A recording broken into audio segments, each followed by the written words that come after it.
kasus penganiayaan yang menimpa terhadap korban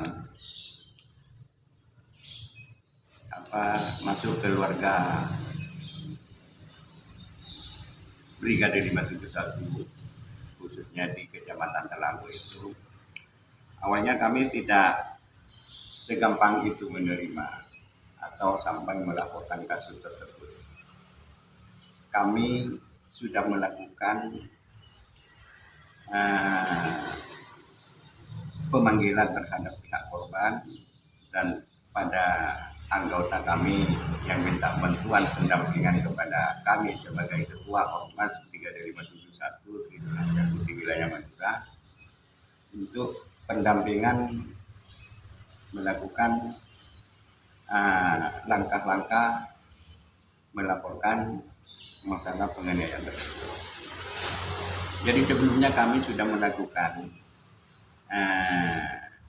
klarifikasi atau mempertanyakan terhadap korban. Apa sih kronologis awal yang dialami kok sampai terjadi seperti yang sudah dialami oleh korban. Setelah kejadian, sebelum kejadian di situ ada memang menurut korban yang disampaikan sama saya, yang diberikan sama saya, semua dokumentasinya itu ada jeda waktu, ada pesan suara dari pihak keluarga korban yang mendatangi, dari pihak keluarga terlapor yang mendatangi korban.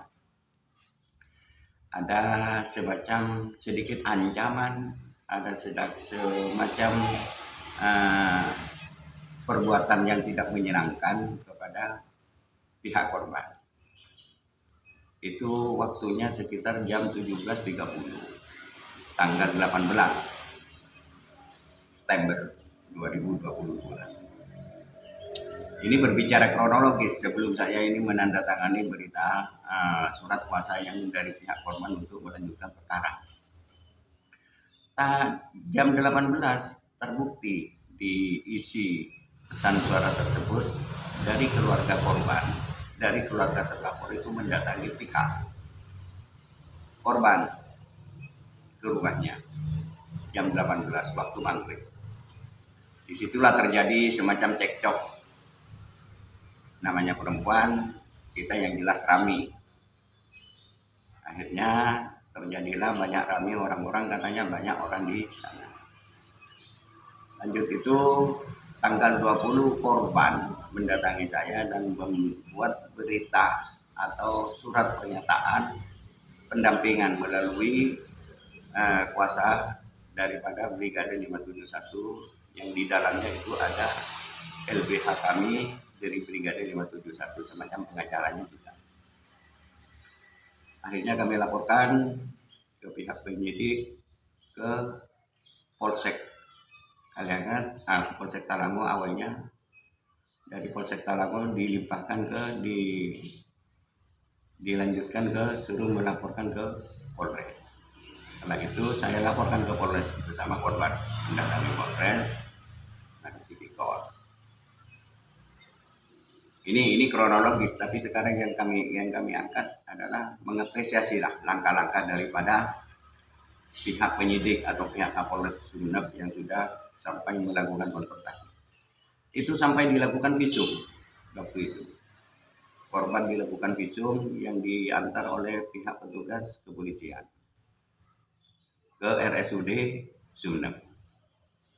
Setelah itu mendapatkan bukti visum, langsung mendapatkan bukti lapor. Jadi tahapan demi tahapan laporan yang tanggal 20 itu, pihak penyidik itu sedang melakukan langkah-langkah atau menindaklanjuti laporan kami, laporan korban atas nama Hartani itu, melakukan pemanggilan. Pertama, pemanggilan terhadap pelapor yang dimasukkan dalam BAP. Kedua, dalam BAP itu korban itu kan sudah menyampaikan bahwa didatangi 3 orang wanita berinisial Vila, Ius dan Akbil. itu kejadiannya di rumahnya korban sekitar jam 12. Itu pun setelah rame-rame di sana itu didatangi banyak orang, tetangga-tetangganya. Di sana kan agak rapat tetangganya itu. Salah satunya yang masuk dalam BAP, dalam pemeriksaan penyidik terhadap korban itu yang diajukan, yang melihat waktu itu adalah saksi ahli, saksi Wen, saksi Andi. Dan itu yang disampaikan oleh pihak korban dalam BAP. Pihak penyidik itu melakukan langkah sampai beberapa tahapan, dari pemanggilan korban, diklarifikasi, diminta keterangannya, terus pemanggilan terhadap saksi-saksi yang sudah masuk di dalam BAP, pemanggilan pihak terlapor. Tahap pertama itu tidak menghadiri, akhirnya kami mengajukan saksi tambahan, yaitu bapaknya korban dengan dari orang tua. Setelah itu proses itu terus berjalan, pemanggilan terhadap pelapor. Sampai detik tanggal 4 Januari, penyidik sudah melakukan langkah-langkah yang memang itu untuk mencari titik permasalahan terhadap kasus yang kami laporkan. Akhirnya melakukan pemanggilan melalui secara konfrontasi.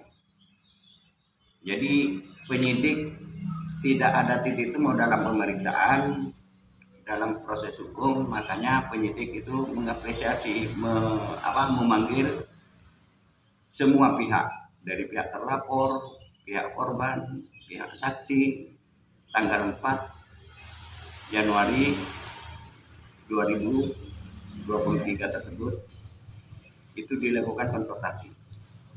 Hasil daripada konfrontasi tersebut tidak ada titik temu, sama-sama mencari kemenangan, baik dari korban sesuai dengan isi dalam BAP maupun dari terlapor maupun saksi. Namun ada titik temu di sana. Yang menghadiri dalam konsultasi tersebut adalah pengacara kami dari Brigade 571 yang mendampingi Hartani di dalam konsultasi tersebut adalah Bapak Sen Ahmad, dengan satu orang lagi, ada 2 pengacara.